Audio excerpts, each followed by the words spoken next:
Hello dear viewers, I am your friend Shadab Imam, and today is a very important day for us because today we are going to start a new subject, that is Engineering Thermodynamics. And in this particular lecture we are going to understand the introduction as well as we are going to cover one topic, that is dimensions and unit, in which I feel most of the students makes mistakes. So please watch this video till the end, and if you are new to the channel, please subscribe the channel and don't forget to hit the bell icon. So I have divided the subject into 7 different modules. So let us see these modules one by one. So the first module is Introduction and Basic Concepts, where we learn the basic concept that is necessary to learn the principles of thermodynamics, and then we'll have energy conversion and analysis. So here we will understand the concept of energy, concept of heat, concept of work, etc. And then we'll have third module where we learn the properties of pure substance. Here we will understand what are pure substance, what are phase diagrams, and we'll also learn how to read the property tables.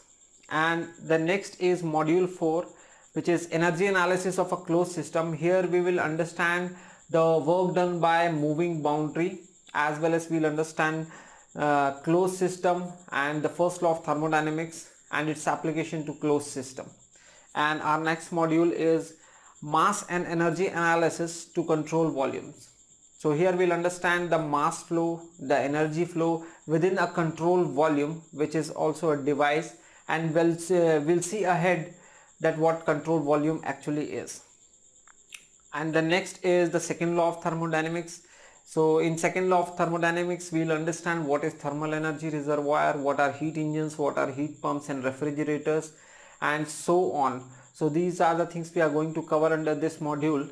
And our last module will be entropy, where we will learn what is actually an entropy, how entropy generation takes place, what is the value of entropy in our daily life.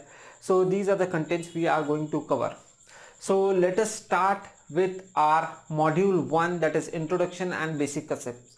So let us see in detail what are we going to learn in this first module. So in this first module we are going to understand the unique vocabulary that is being used to understand the basic principles of thermodynamics, and then we are going to understand the dimensions and units, where we will understand the metric SI unit, which is also known as International System Unit. And in this particular module we'll also understand the concept of temperature and zeroth law of thermodynamics. We'll understand the concept of pressure, and we'll also deal with what is absolute pressure, gauge pressure and vacuum pressure. And at last in this module we'll understand what will be a proper procedure or a systematic approach to solve the problem of thermodynamics. So these are the contents we are going to cover under module 1. So let us start with thermodynamics. So basically thermodynamics is termed as a science of energy, and energy can be viewed as the ability to make changes. Now we need to understand from this that the term thermodynamics has come from the Greek letters, that is therm and dynamic, which generally means heat and power, which is also known as work. So from here, as we say that thermodynamics is a science of energy, and when we say that thermodynamics is derived from two words, heat and power, that is work. So the whole thermodynamics revolves around these two. That means that transaction of energy in the form of heat and work. When we understand these concepts, we will term it as thermodynamics.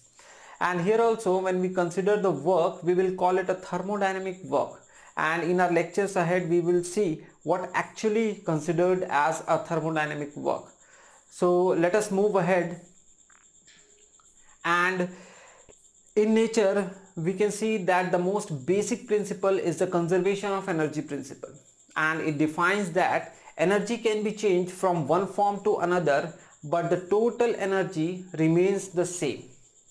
And we can also see and understand this by this particular example.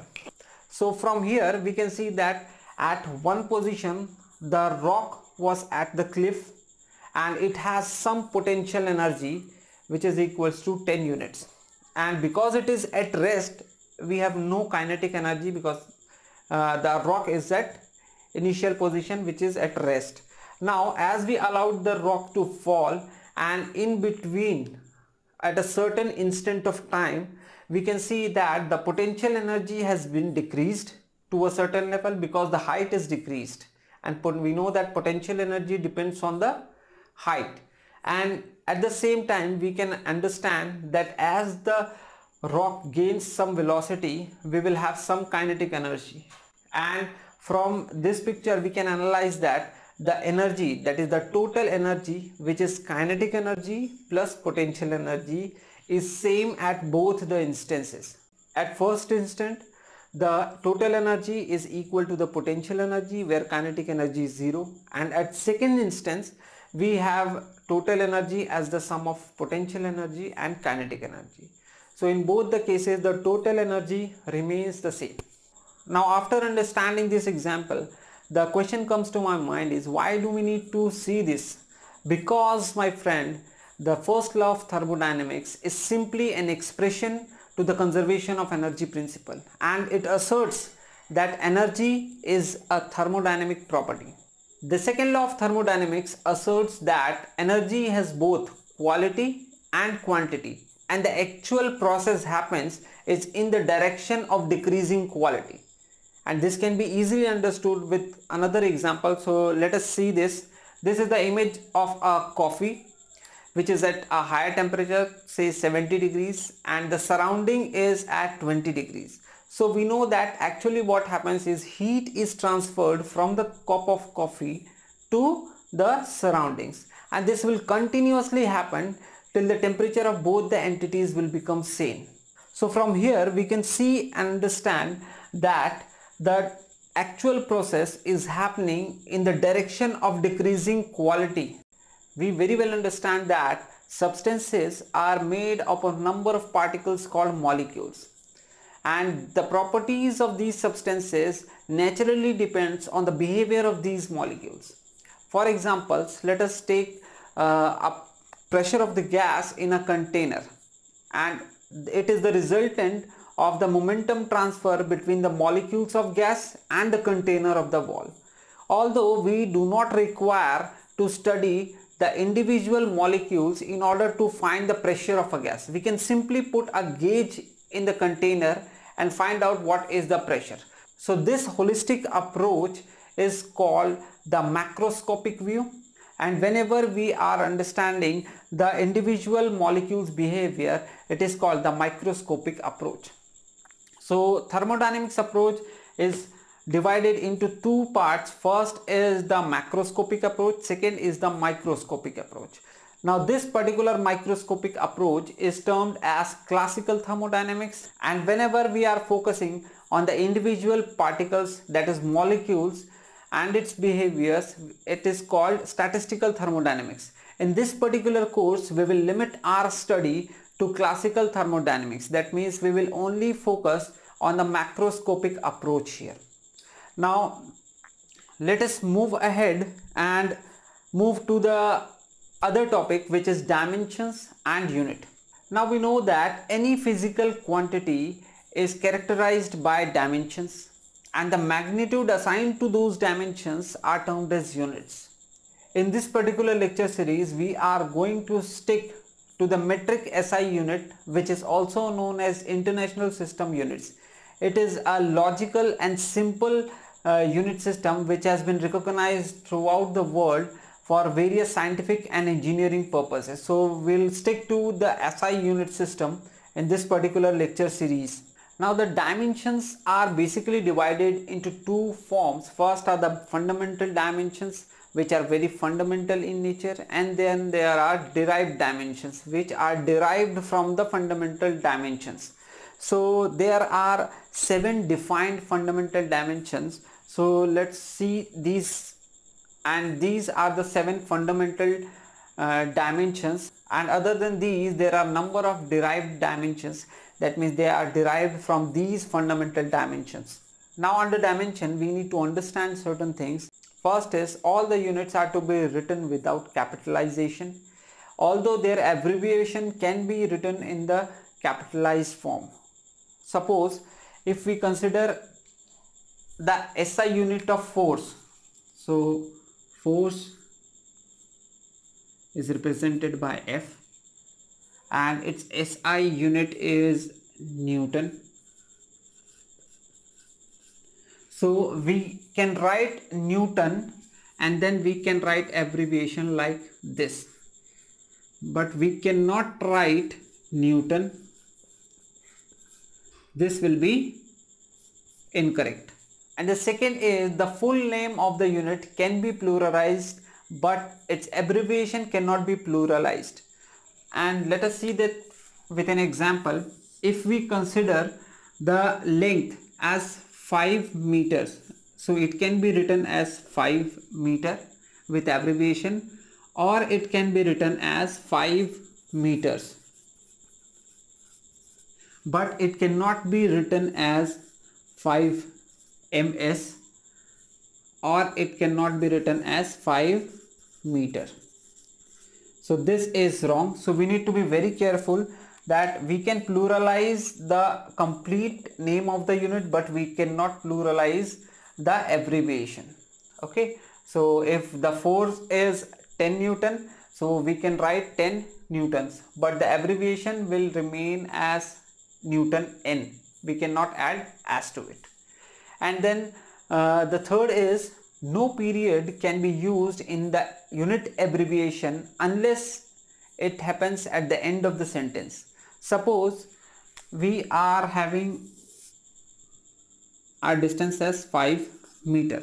So we will write 5 meter. We cannot write 5 meter and then we will have a dot. So this will be wrong. It can only happen when this term will come at the end of the sentence. So these are the 3 points we need to remember throughout this lesson so that we could not make any such silly mistakes. Now, one more thing we need to understand is that the force is given by F equals to ma, that is force equals to mass into acceleration, and it is defined as the force required to accelerate a mass of 1 kilogram to 1 meter per second square.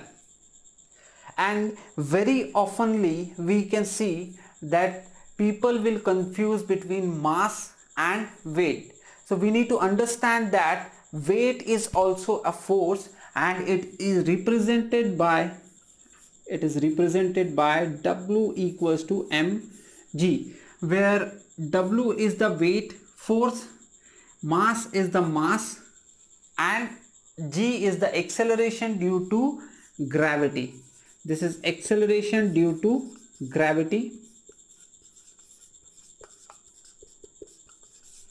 And we can understand from here that weight can be different for objects at different location because the acceleration due to gravity changes with location.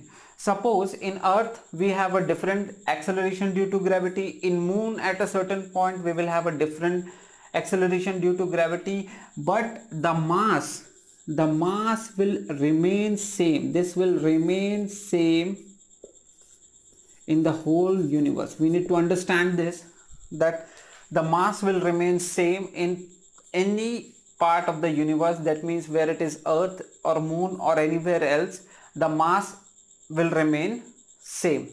So this is the major difference we need to understand.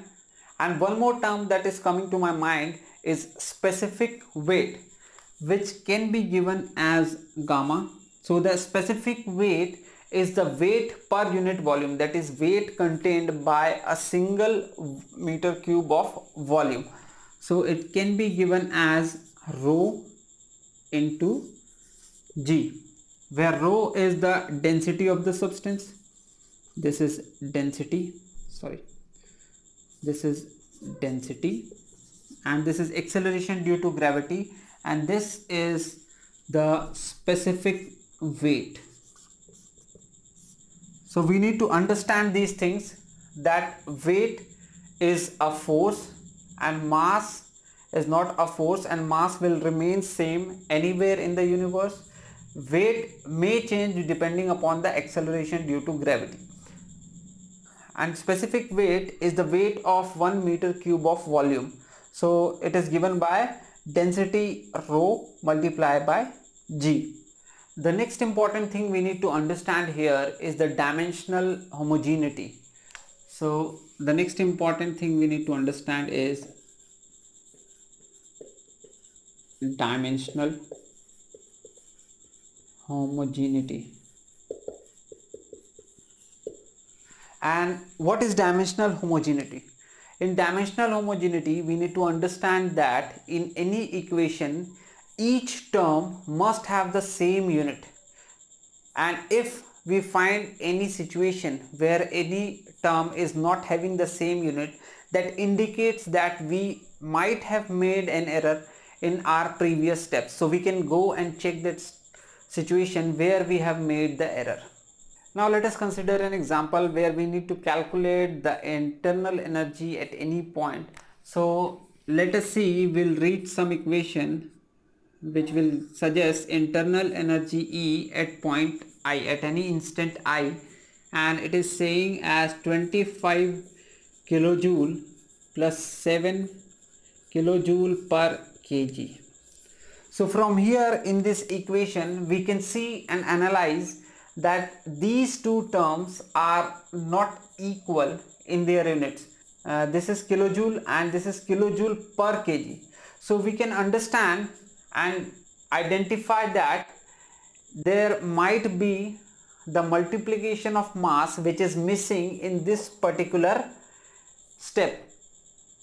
So from here we can identify easily that what mistake or what probable mistake we have done in our previous steps. So from here we can correct our equation, and with that we can achieve dimensional homogeneity. Now with some attention and skill we can use the dimensional homogeneity to our advantage for checking our formulas. And how can we do this? We can see this from this example. So let us say this particular picture where we have oil in a tank with certain values. So let us say this, we have the volume as 2 meter cube, then we have density which is 850 kg per meter cube, and we need to find out mass. This is fairly easy formula, but let us consider that we don't know the relation between these two. So from the units we can understand that if we multiply the volume and density we can get mass in the form of kg, because we know that the unit of mass is kilograms. So if we need our answer in kilogram, then meter cube has to be multiplied to this equation. So from here we can easily identify that the mass has to be multiplication of rho into volume. So from here we can check our formula, but this can be done only for the smaller formulas. For a larger complex formula this is very difficult to apply. And one more thing we need to understand, that any equation which is not dimensionally homogeneous is definitely wrong, but any equation which is dimensionally homogeneous is not necessarily the correct formula. So as of now, for today, this is our lecture, and we hope to continue this series along with you. Have a nice day. Thank you.